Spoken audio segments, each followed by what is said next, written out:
C'est quoi ton métier? Tu fais quoi dans la vie? C'est quoi ton travail? Tu fais quoi toi? Tu vas faire quoi plus tard? Tu me fais découvrir un métier?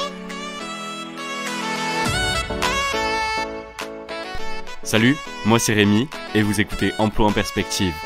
Alors, prêt à découvrir un nouveau métier qui recrute en Occitanie? Chaque semaine, retrouvez-moi avec un nouvel invité et un nouveau métier. Ici, on casse les préjugés et on donne de vraies solutions pour se former.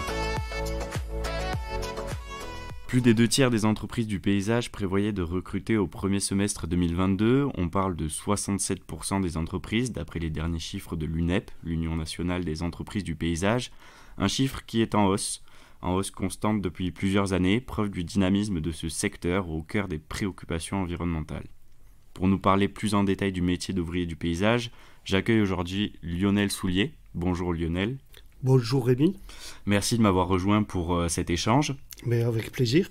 Lionel, vous êtes ancien entrepreneur du paysage et permanent au sein du GIEC Vert toulousain, au sein duquel vous occupez la fonction de formateur, c'est bien ça? C'est bien ça.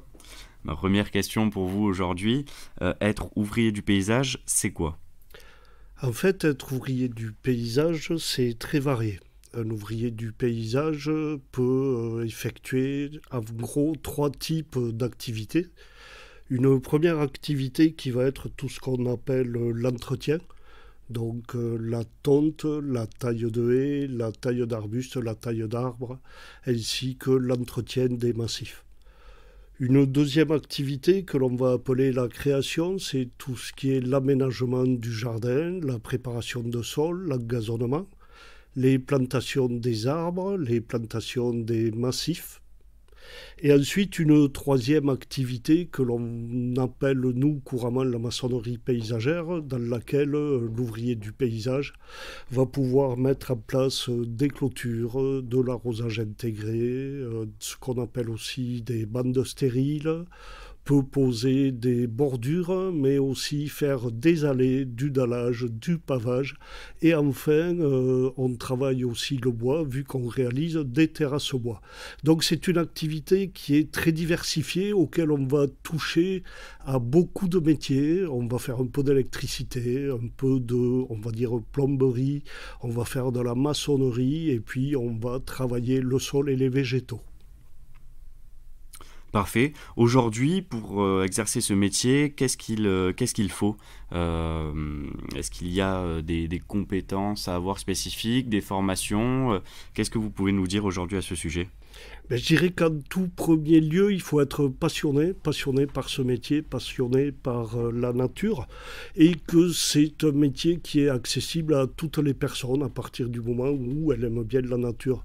On n'a pas vraiment besoin d'être formé au départ. Quelqu'un qui n'a aucune formation peut intégrer une entreprise, se former sur le tas, mais bien sûr, il est préférable de suivre des formations comme le CAP aménagement paysager, le BEP, le titre professionnel ou plus élevé, un bac professionnel ouvrier du paysage. Cela va permettre d'apprendre les bases que l'on n'apprendra pas en se formant soi-même sur le terrain, tout comme les bases qui sont la reconnaissance des végétaux, la vie des végétaux et les techniques professionnelles. Et ça permet aussi, au fil du temps, d'évoluer sur la grille de positionnement, la grille de la convention collective du paysage. Donc finalement, c'est un métier qui est accessible à tous, mais pour lequel il faut avoir une certaine passion. C'est pas forcément un métier qui va s'adresser à tout le monde. C'est quoi le profil d'un ouvrier du paysage aujourd'hui? Je dirais qu'un ouvrier du paysage doit être résistant. Physiquement, c'est un métier qui est très physique, résistant aussi par rapport au climat. Travailler dans les métiers du paysage, c'est travailler dehors, c'est bien au printemps, c'est bien à l'automne, mais il y a l'hiver et l'été où il fait froid, où il pleut et où il peut faire très chaud. Donc il faut aimer travailler dehors, il faut avoir une bonne condition physique, c'est un métier qui demande des efforts physiques. Il faut aussi savoir s'adapter. car même si on réalise la même tâche tous les jours, comme la tonte, bien, les chantiers de tonte sont différents. Il y a la saisonnalité, l'herbe pousse plus, elle pousse moins, elle est plus dense. Voilà, un même chantier peut être différent d'une semaine sur l'autre. Il faut pouvoir s'adapter, il faut aimer travailler en équipe. Mais comme je l'ai dit, il faut aussi faire preuve d'autonomie et d'initiative. Voilà. Les métiers du paysage, un secteur plutôt masculin, féminin, assez mixte. On va dire historiquement, les métiers du paysage est un secteur masculin, mais qui s'ouvre de plus en plus aux personnes du sexe féminin. Je crois qu'actuellement, nous sommes aux alentours de 17% de personnes. Beaucoup dans le travail administratif et de plus en plus sur le terrain. Les jeunes filles qui arrivent dans le métier aujourd'hui s'imposent et peuvent aller très loin. En ce qui concerne le salaire aujourd'hui, dans les métiers du paysage, en fonction du sexe, est-ce qu'il est différencié? Est-ce qu'on observe une égalité des salaires? Alors sur le terrain, je dirais qu'il n'y a pas de différence entre un garçon et une fille. L'essentiel, c'est de faire le travail. À ma connaissance, il n'y a pas de différence de salaire sur les postes d'ouvriers du paysage qui, somme toute, est encore un poste d'exécutant. Les avantages et inconvénients de ce métier? Les avantages, on travaille dehors, on respire l'air frais, on bronze l'été. Les inconvénients, c'est on travaille dehors. Il fait chaud, il fait froid, il pleut, ça peut être sale, il y a de la poussière, il y a le pollen, c'est physique, il y a des contraintes posturales, mais malgré tout ça, c'est un métier agréable dans lequel on peut s'épanouir, dans lequel on peut s'exprimer, on peut faire preuve de créativité.